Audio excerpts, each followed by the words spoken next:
15 state construction projects have received bids, and they include Ouachita, Lincoln, and Madison parishes.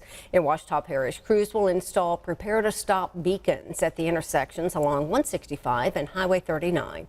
Plus, tree removal has been approved along I-20 in Lincoln and Madison parishes.